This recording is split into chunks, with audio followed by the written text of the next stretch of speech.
Interesting topic. On the daily, we get clients that come to us to train, and we tailor their programs and nutrition to them. We get lots of questions and lots of confusion. Some of the confusion is towards, many people think that fats make you fat, or that carbohydrates make you fat. Some people even think protein makes you fat. And to be honest with you, overeating those things can definitely make us fat. If we eat any of those things, let's make it more interesting. We love cookie dough. We eat cookie dough every day, but we undereat. Do we gain weight? No. We will not gain weight from eating any specific food unless we overeat that food. So fat won't make us fat if we're in a calorie deficit. Carbs won't make us fat if we're in a calorie deficit. Protein won't make us fat if we're in a calorie deficit. Even cookie dough. So why would people diet and not eat the foods they love when they can still get in great shape by enjoying themselves at the same time? This is where people go wrong. They start a cut and a diet and they take all the favourite foods out. Who can sustain that lifestyle? I can't, and I know many other people can't either. We must realise that a diet tailored to your lifestyle, wants, likes, etc. is what will get us over the finish line, is what will get us in great shape. We do not need to eat like rabbits to get in good shape.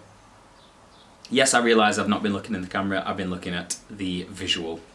Apologies. But anyway, it's my first video. We get the point.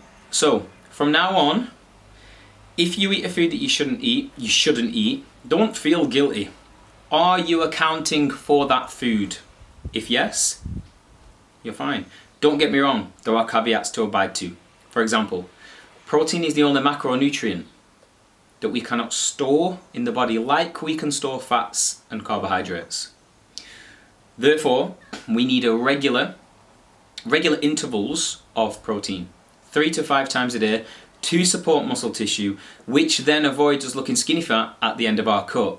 If we tell our body that we need muscle tissue by lifting heavy weights, it's a stress to the body. It doesn't know that it's weights. It thinks it could be anything. It could be fighting off a lion, etc. It will decide to keep that muscle. So as you can see, a cut isn't necessarily what people think it is. For example, you cannot start an effective cut on really low metabolic health. So if you're chronically undereating and you don't realise it and then you try and go into a cut, your metabolism has already down-regulated. So you have not much space from the top to the bottom to burn fat before your metabolism just completely crashes. So we must start a cut from an efficient, fast metabolic state, and we take it on a ride. Another thing we can't do, we cannot take our metabolism down the roller coaster ride. Better analogy, valley. We walk down to the middle of a valley, we get a lift back up.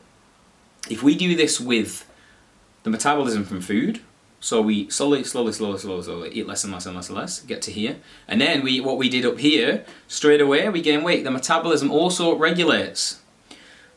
Interesting topics, but these are some of the things that you're going to really have to stick to if you want to alter body composition, because weight loss, what have you lost? Water, glycogen, muscle, or maybe fat. Hello Mills, the dogs have entered.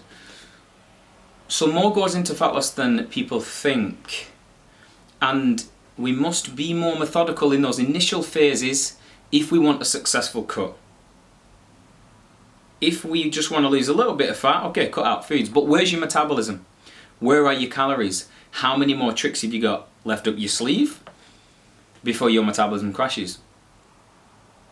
Other analogies, when we go on long trips in the car, we fill the petrol up, equivalent to the distance that we're travelling. If we want to buy some things at the weekend, coffee's going cold. If we want to buy some things at the weekend, we make sure we have enough funds in the account. So why, when people want to lose fat from their body, do they not do the same thing? These people are the ones that never get anywhere. They spin the wheels, spin the wheels, spin the wheels, and never get any better. The same thing applies for the gym. Come to the gym, people don't know what exercise they did last time, they don't know how many reps, how many sets, what weight they lifted, how long they rested for, how many times they trained that week. The body will do its best not to improve, so we have to be methodical with these things if we want to get better. This is a rant video, by the way, I've just realised, but I'm going to keep going. Why not? So, for all those people that think they should be improving, and it's been a year, a few months to a year, and they still aren't better, you still aren't better, maybe it's a good idea to start tracking things. It's not a bad call, is it? Yeah. So I'm hoping this video will give people some insight into some of the pitfalls and some of the things they could be doing to make their cut better. One of the things that women, especially women, hate to hear is when they have got overweight from overeating, but then they have chronically undereaten, metabolism's crashed a long time ago, and they cannot understand why they aren't losing weight anymore. The metabolism has adapted. Human beings have been here for millions of years. I'm not sure exactly on those numbers, but you get the point. We've been here for a long time. So we are survivalists. We're top of the food chain. Humans have been here for a long time. Our metabolisms is programmed to survive. So if, for example, you go on a cut from here, bam, straight down to there, the body goes, woo, no food coming, down-regulate, fire some of the employees, so to speak. So we must be clever. We must progressively go in, progressively come out, and have maintenance phases so that the brain, the hypothalamus gland, can log that weight as normal. So you can see massive pitfalls here. I'm going to leave it there, cut that short. Any questions from this video? Anybody?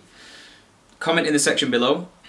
More than happy to keep educating people on this topic because it is a massive issue. People think weight loss is impossible and that they've got bad genetics, etc., etc. That is not true. What is true is eating too much of anything gets you overweight. But from that, down the years, problems can arise like a slow metabolism. So what we do here at Body Reach, we first of all find out the metabolic health of the individual, of yourself, and then we make decisions based around your lifestyle. So some things can be optimal, that is optimal, but that might not suit your lifestyle. What might suit your lifestyle more is pulling back a little bit on those principles to allow you to do it long term, which brings results. And I'll finish it there. Lifestyle changes are key. Fads do not work. Nothing short term is going to last. Things that take time will stay forever. Golden nuggets.